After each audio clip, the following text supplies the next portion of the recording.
Hello everyone, welcome back to our channel. Today, we've got something truly special lined up for you. In this video, we're diving deep into the world of forgotten legendary cars, those hidden gems of the automotive world that deserve their moment in the spotlight. So relax and stay with us until the last second. Your support is very important to us, and watching all the videos helps us offer such amazing content. Subscribe to our YouTube channel and become part of our community. Don't forget to hit the bell to be notified every time we post new content. Your subscription helps us grow and create more amazing videos for you. Number 5. In 1968, Mercury introduced the GTE package, transforming the Cougar into one of the original muscle car era's most powerful and luxurious models. When Ford unveiled the Mustang at the New York World's Fair in April 1964, it revolutionized the American automotive industry. With a gorgeous European GT-inspired design, a competitive price, and a wide range of options to choose from, the Mustang helped give birth to the pony car, a new market segment that quickly became the most popular. The Stang continued to break records for passenger car sales for years, prompting Ford's Lincoln Mercury to use the successful pony car recipe for its own model. Heavily based on the Mustang but boasting distinct features and a more upscale vibe, the Mercury Cougar hit the streets on September 30, 1966 as a 1967 model. Although it didn't rival its blue oval badge sibling in terms of sales, the new upscale pony car was a resounding success, accounting for nearly 40% of Lincoln Mercury sales for the 1967 model year. During its first year on the market, the Cougar was available in standard or the even more upscale XR7 trim and carried over the entire engine lineup of the Mustang. Both could be equipped with the GT package that, similar to the Stang, added visual and mechanical upgrades, including a 325 HP, 390C, 6.4-liter Marauder V8. Since Detroit's Big Three was engaged in a horsepower war that brought ever more powerful engines throughout most model lines, Mercury realized it needed to offer a more potent V8 for the 1968 Cougar. That led to the mid-model year introduction of the GTE package, which quenched buyers' thirst for performance and made the mildly redesigned 1968 Cougar worthy of rivaling Europe's most expensive Grand Tourers in exclusivity. Available for both the standard and the XR7 Cougar, the GTE package added nearly all the optional equipment Mercury had to offer. Mechanically, it included the Super Competition handling package, which meant stiffer suspension than the GT's, power front disc brakes, and a power booster engine fan. Visually, the GTE package added a bespoke front grille with blacked-out vertical bars, a power dome hood with faux dual intakes, unique bodyside moldings, and chrome quad exhaust outlets.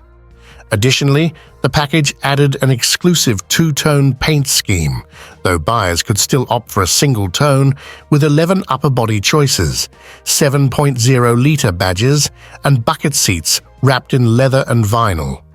The package also included a so-called engine dress-up kit that replaced the standard rocker covers, radiator cap, oil filler cap, dipstick, and air filter housing with chrome versions.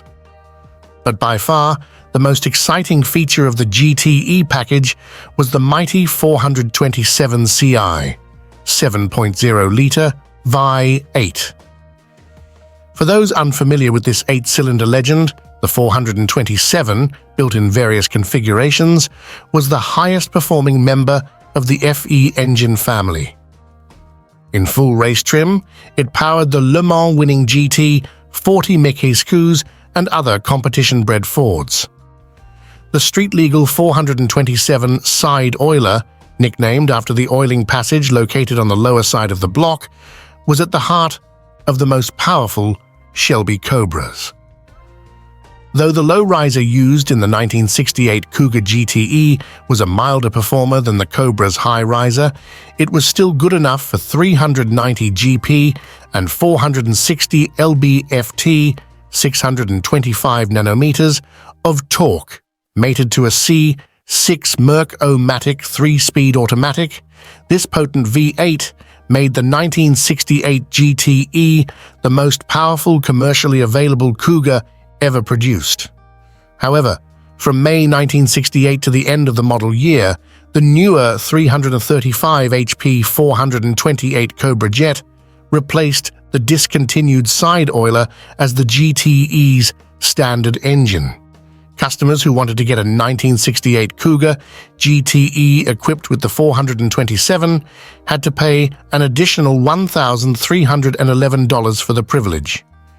Added to either the $2,933 standard Cougar or the $3,231 XR7, the GTE package drove the total cost of the car to $4,244 and $4,542, over $37,000 in today's money.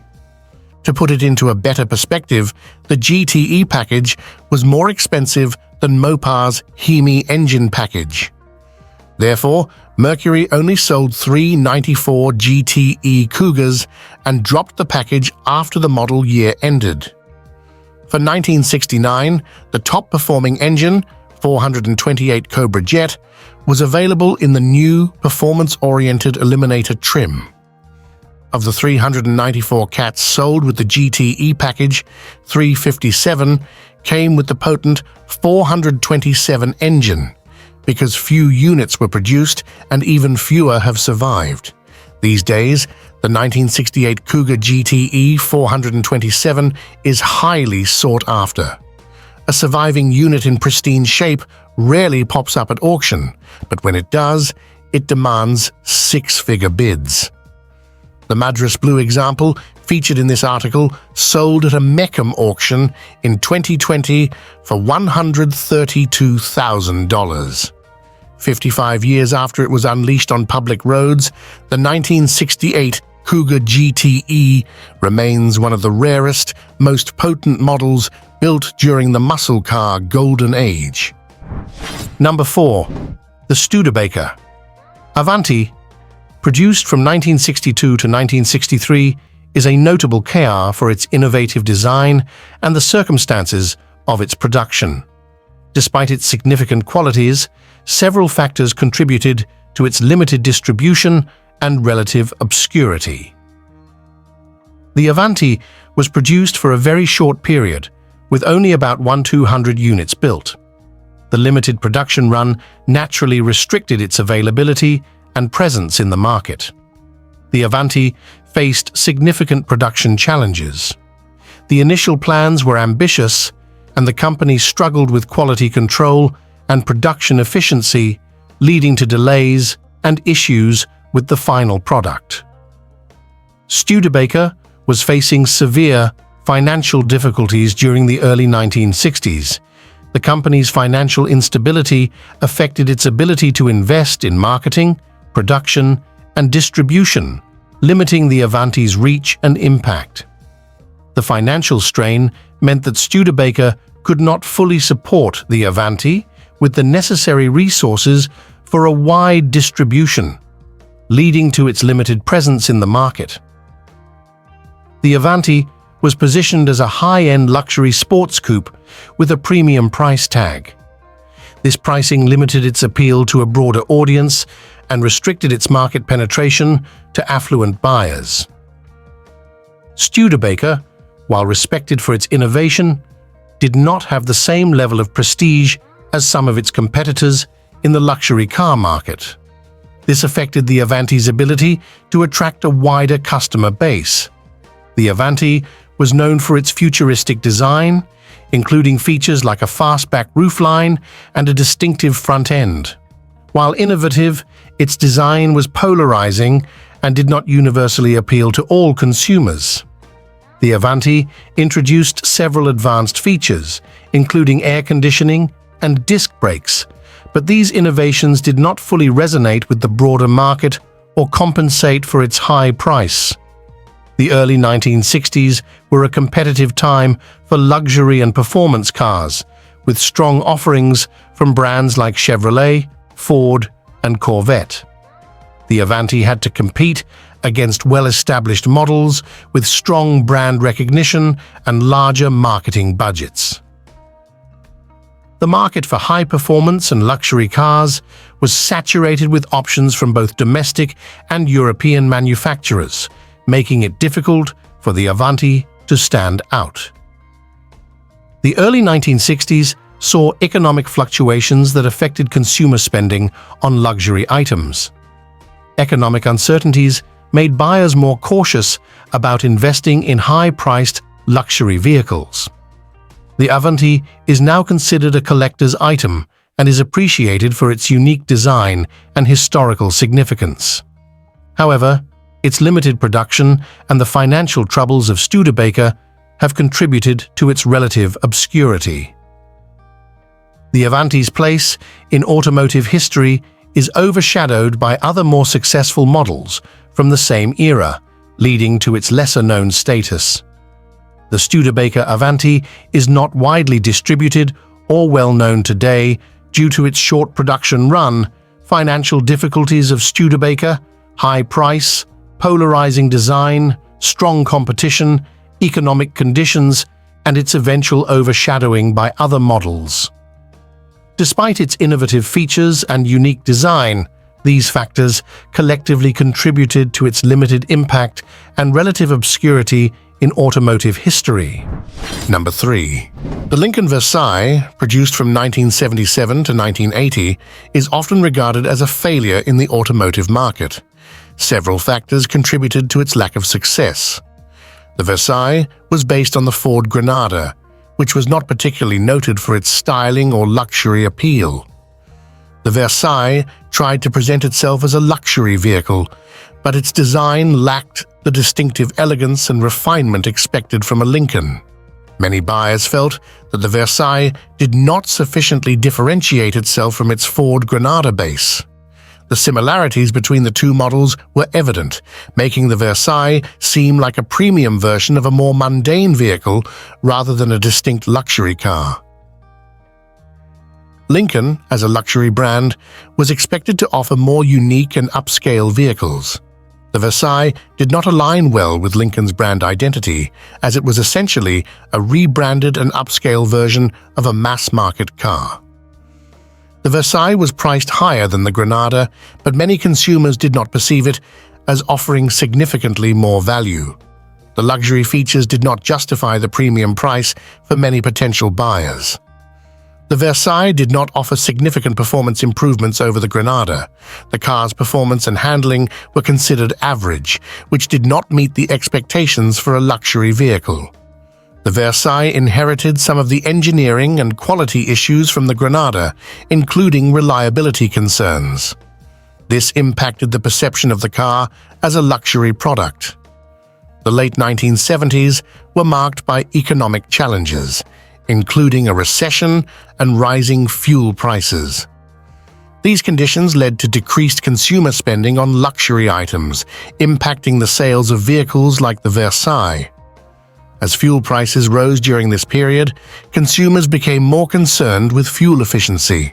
The Versailles, like many luxury cars, did not offer the fuel efficiency that was increasingly important to buyers.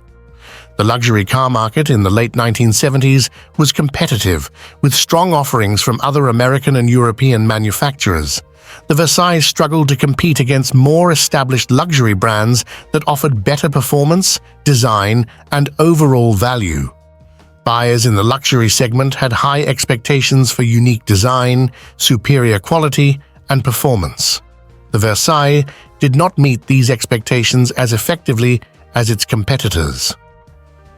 The marketing efforts for the Versailles did not effectively communicate its luxury credentials or differentiate it sufficiently from the Granada. This limited its appeal and visibility in the market. The Versailles faced challenges in establishing a strong sales network and dealership support, which impacted its overall market penetration and success. Today, the Lincoln Versailles is often remembered as a footnote in automotive history. Its limited production run and lack of distinctive appeal mean it does not have the same collector interest or historical significance as other luxury models from the era.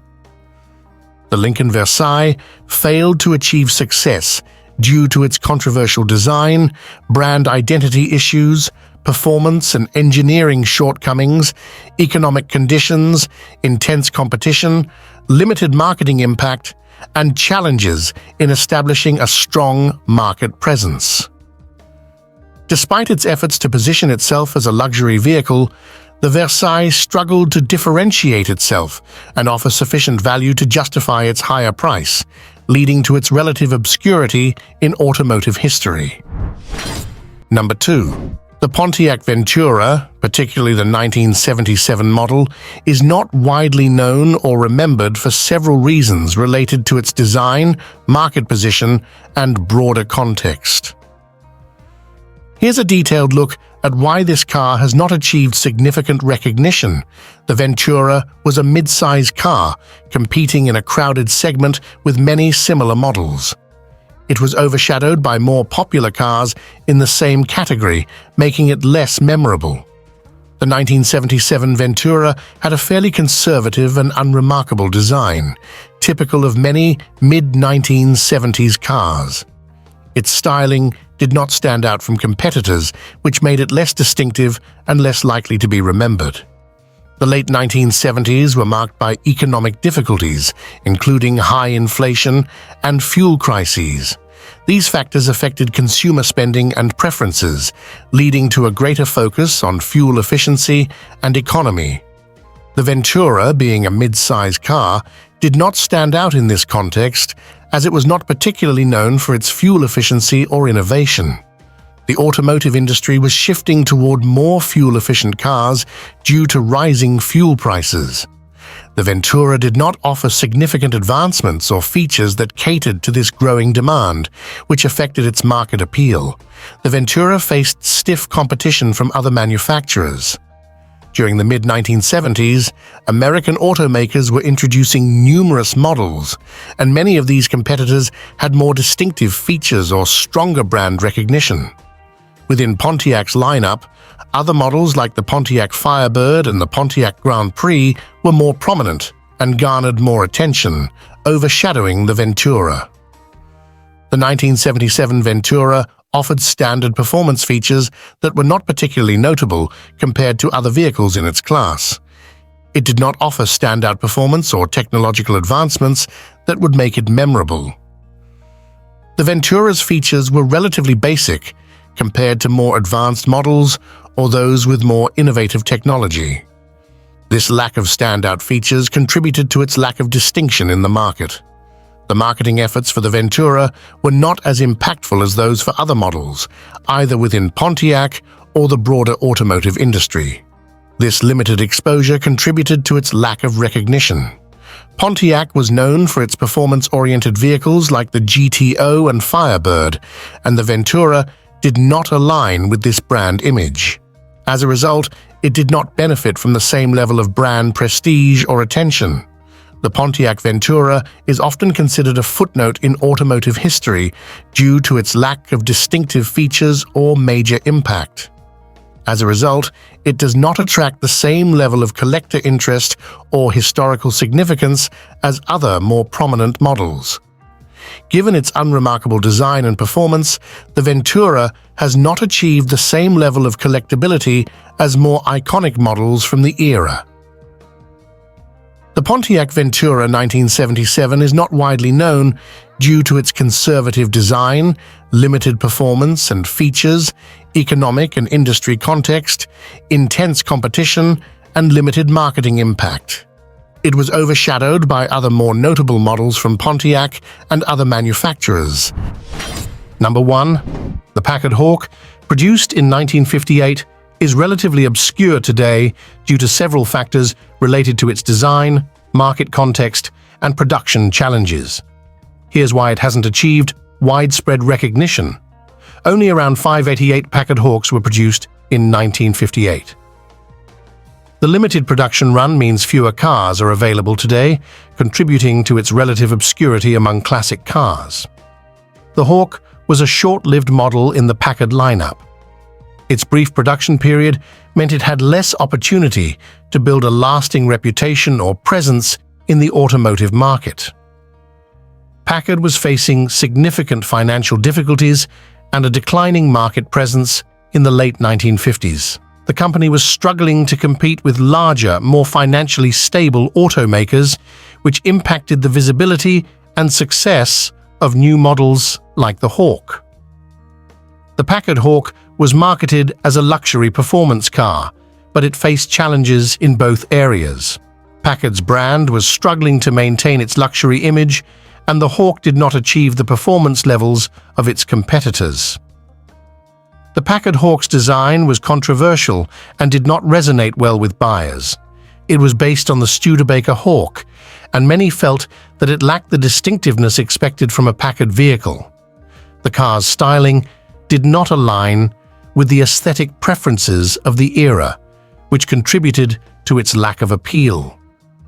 The Hawk was a result of Packard's attempt to offer a sporty, stylish vehicle by using the existing Studebaker design as a base. This compromise led to a car that was neither fully aligned with Packard's traditional luxury image nor fully embraced by sports car enthusiasts. While the Hawk was intended to offer performance, it did not excel in this area compared to other sports and luxury cars of the time. The performance features were not sufficiently impressive to distinguish it from competitors. The car's features and performance did not stand out significantly from other vehicles in its class, which made it less memorable to potential buyers. The automotive industry faced economic challenges in the late 1950s, including increased competition and changing consumer preferences. Packard's financial struggles and the broader economic environment impacted the success and visibility of new models like the Hawk. The late 1950s saw a shift in consumer preferences, with increasing demand for more compact and efficient cars. The Packard Hawk's size and luxury positioning did not align with these changing trends. The Packard Hawk is often remembered as a niche vehicle with limited impact. Its low production numbers and the decline of the Packard brand contributed to its relative obscurity in automotive history. While it has some appeal to collectors who appreciate Packard's history and the car's unique place in automotive design, it has not achieved the same level of fame or desirability as more iconic models from the era.